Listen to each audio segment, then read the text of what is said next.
व्यंजन संधि पढ़ रहे थे। व्यंजन संधि में हमने एक नियम कर लिया था, यानी हम व्यंजन संधि के नियम पढ़ रहे थे। तो इसमें दूसरा नियम जो है वो देखिए कि किसी वर्ग के प्रथम या तृतीय वर्ण के बाद, किसी वर्ण के प्रथम या तृतीय वर्ण के बाद कोई अनुनासिक वर्ण आए, यानी कोई अनुनासिक वर्ण यानी हर वर्ग का पांचवा वर्ण, तो प्रथम वर्ण के स्थान पर उसी वर्ग का अनुनासिक वर्ण हो जाता है। यानी प्रथम वर्ण, ये जो प्रथम वर्ण है इसके स्थान पर क्या हो जाता है, अनुनासिक वर्ण हो जाता है।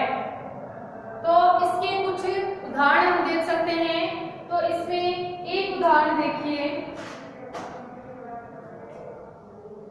कि वाक प्लस मैं, एक उदाहरण है वाक प्लस मैं। अब इसमें देखो यहाँ तो पहला वर्ण है और यहाँ है अनुनासिक वर्ण यानी पांचवा वर्ण। तो पहला वर्ण है वो किस में बदल जाएगा, अपने ही पांचवें वर्ण में बदल जाएगा। इसको ऐसे लिखेंगे वाक प्लस मैं को लिखेंगे वांग्मय, वांग्मय। फिर है जगत प्लस नाथ, दूसरा है जगत प्लस नाथ। तो यही यहाँ पे कंडीशन है, यहाँ पे पहला वर्ण है और यहाँ पे क्या है, पांचवा वर्ण है यानी अनुनासिक वर्ण है। तो तय का क्या बन जाएगा, न बन जाएगा और शब्द बनेगा जगन्नाथ। शब्द क्या बनेगा, जगन्नाथ। फिर है उत प्लस नयन, तीसरा है उत प्लस नयन। तो यहाँ पर तय है और यहाँ पर नय है, तो शब्द बनेगा उन्नयन, यानी तय का पांचवा जो वर्ण है अनुनासिक वर्ण है वो होगा न और शब्द बनेगा उन्नयन। फिर चौथा है उत प्लस मत, यह है एक संधि विच्छेद उत प्लस मत,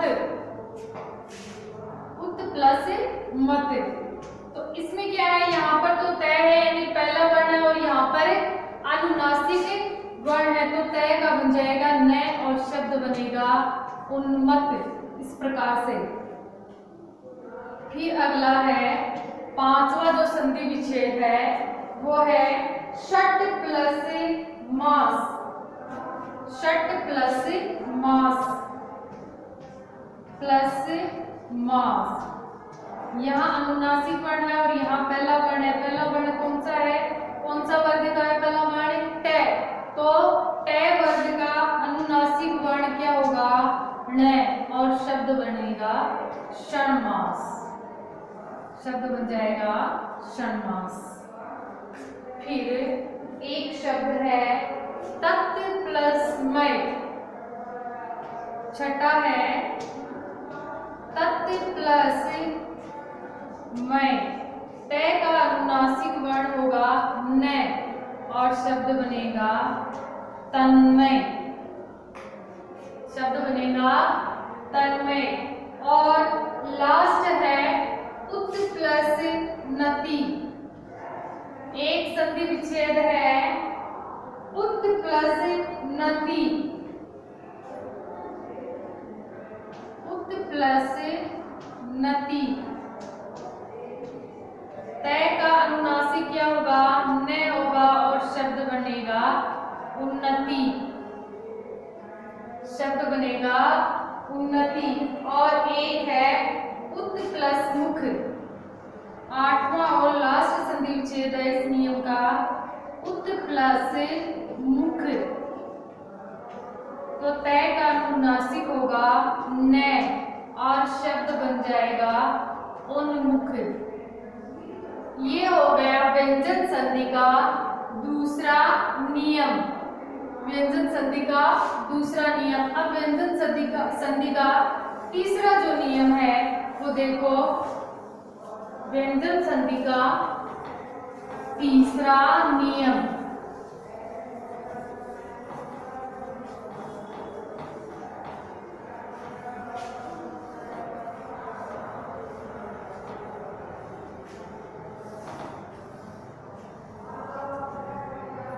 व्यंजन संधि का तीसरा नियम है कि तय के उपरांत कोई स्वर, नियम नंबर 3, नियम नंबर 3 है कि व्यंजन संधि में तय के उपरांत कोई स्वर, तय के उपरांत या बाद, तय के बाद कोई स्वर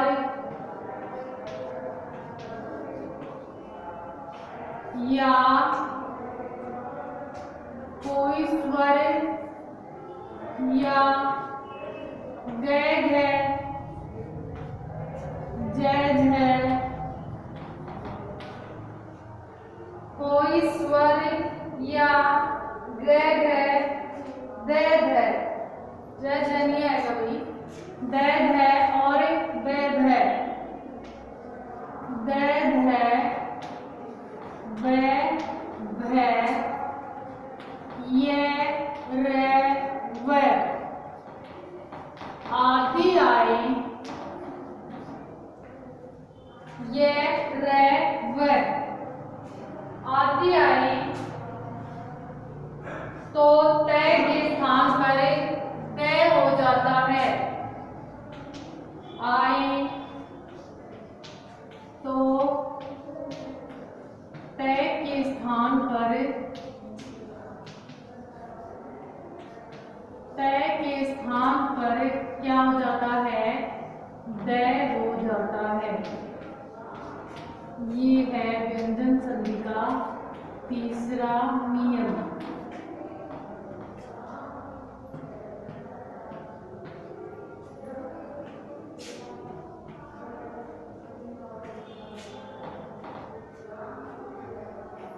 अब देखो इसको कि यहाँ तय हो प्लस से पहले और उसके बाद कोई भी स्वर, कोई स्वर या गैग है, दैद है, वैद है, ये रे और वे, ये व्यंजन आए तो तय का क्या हो जाता है, तय का क्या हो जाता है, दय हो जाता है, तय का दय हो जाता है। और ये इस प्रकार से व्यंजन संधि का तीसरा नियम हम करेंगे। इसके उदाहरण देखो, इसके कुछ महत्वपूर्ण उदाहरण।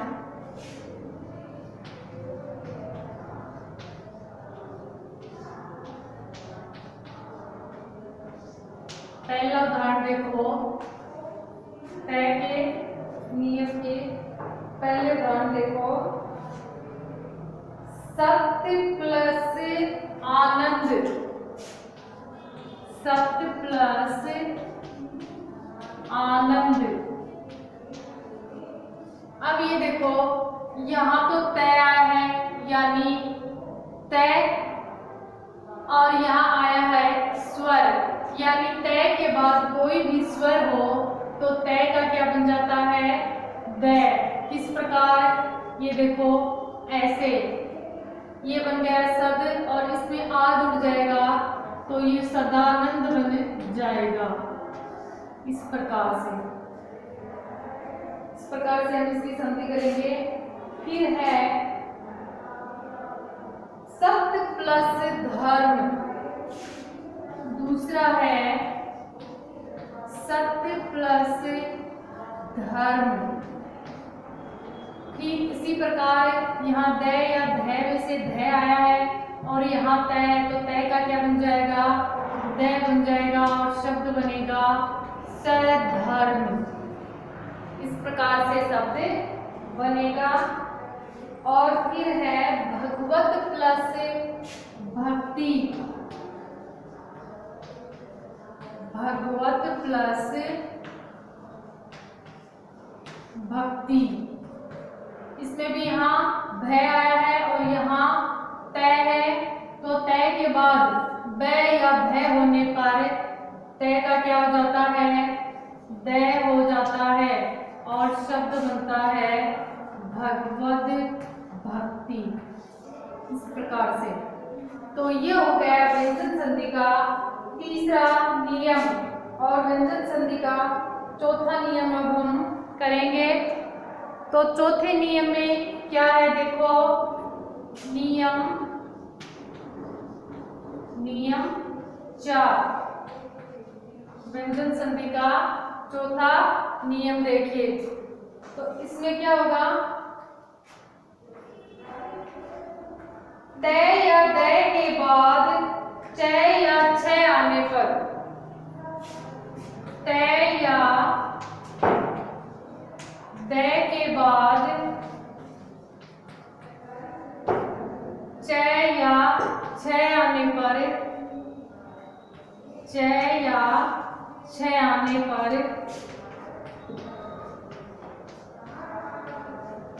त या द के बाद च या छ आने पर त और द के स्थान पर त और द के स्थान पर च, द के स्थान पर च तथा ज या झ के स्थान पर ज, ज या झ के स्थान पर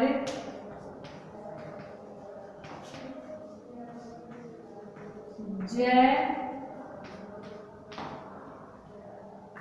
ट या ठ के स्थान पर, ट या ठ के स्थान पर ट, ट या ठ के स्थान पर ट और ड या ढ के स्थान पर ड, ड या ढ के स्थान पर ड और ल के स्थान पर ल हो जाता है और ल के स्थान पर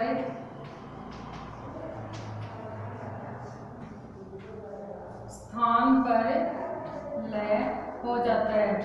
यानी अगर प्लस के बाद ल आए तो उससे पहले वाला शब्द भी ल ही हो जाता है, हो जाता है। तो ये है व्यंजन संधि का चौथा नियम, व्यंजन संधि का चौथा नियम। अब देखो ये नियम हम किस प्रकार से करेंगे।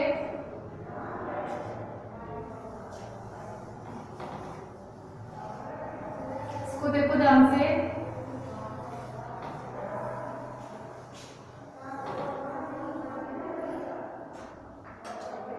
क्या बताया गया है नियम में कि त या द के बाद, यानी प्लस से पहले त या द हो और इसके बाद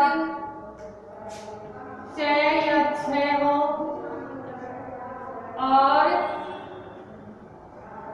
ट या ज या झ हो, ज झ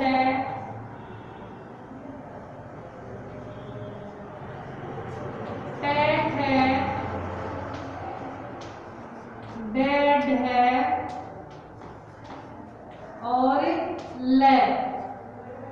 यानी ते या दे के बाद च छ ज झ टे ठे डे डे और ले हो तो च छ तो किस में बदल जाता है? च में। और ज झ हो तो ज में।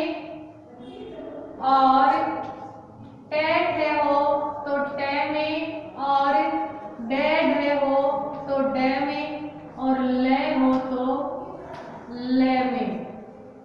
इस प्रकार से कि अगर तय या दय के बाद इनमें से कोई भी व्यंजन आए तो तय या दय किस में बदल जाता है? च ज टे डे और ले में बदल जाता है।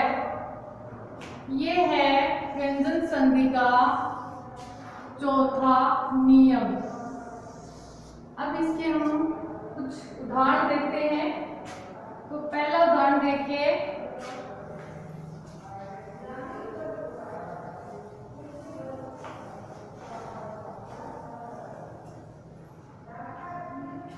पहला उदाहरण है उत प्लस चारण। उदाहरण में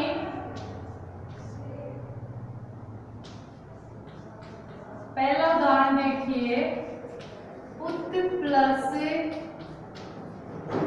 चारण। तो क्या था हमारा नियम कि प्लस से पहले तय या दय आने पर और प्लस के बाद च या छ आने पर तय किस में बदल जाता है? च में बदल जाता है। तो शब्द बनेगा उच्चारण। शब्द क्या बनेगा? उच्चारण। फिर एक है संधि विच्छेद अपना। दूसरा संधि विच्छेद क्या है? सत प्लस जन। दूसरा संधि विच्छेद है सत्य प्लस जन। अब यहाँ पहले तो तय आया है, तय या दय में से, यानी तय आया है और उसके बाद जय। तो जय आया, जय या झ आने पर तय किस में बदल जाता है? जय में बदल जाता है और शब्द बनेगा सज्जन। शब्द क्या बनेगा? सज्जन।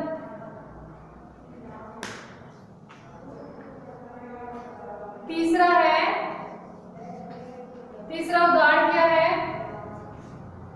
शरद प्लस चंद्र। शरद प्लस चंद्र, ये है तीसरा उदाहरण।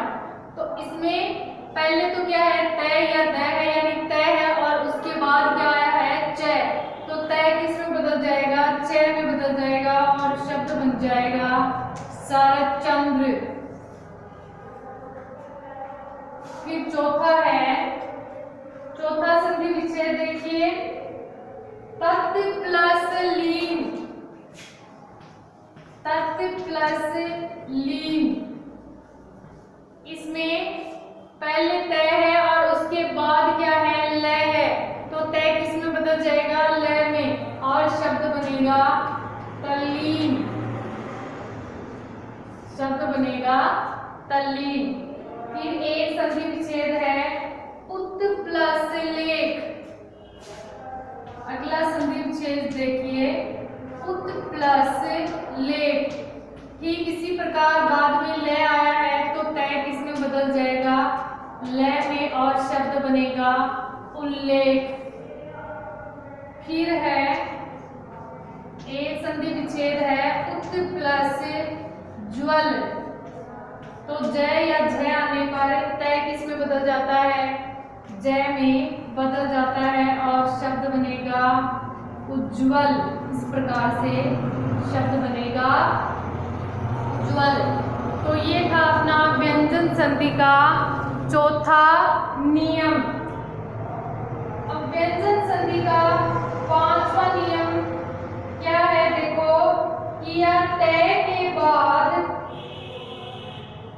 व्यंजन संधि का पांचवा नियम है कि तय या दय के बाद श आने पर तय या दय के स्थान पर च और छह हो जाता है, लेकिन आज हम इतना ही करेंगे और व्यंजन संधि का 5वां नियम जो है वो हम अगली क्लास में करेंगे। Okay, thank you.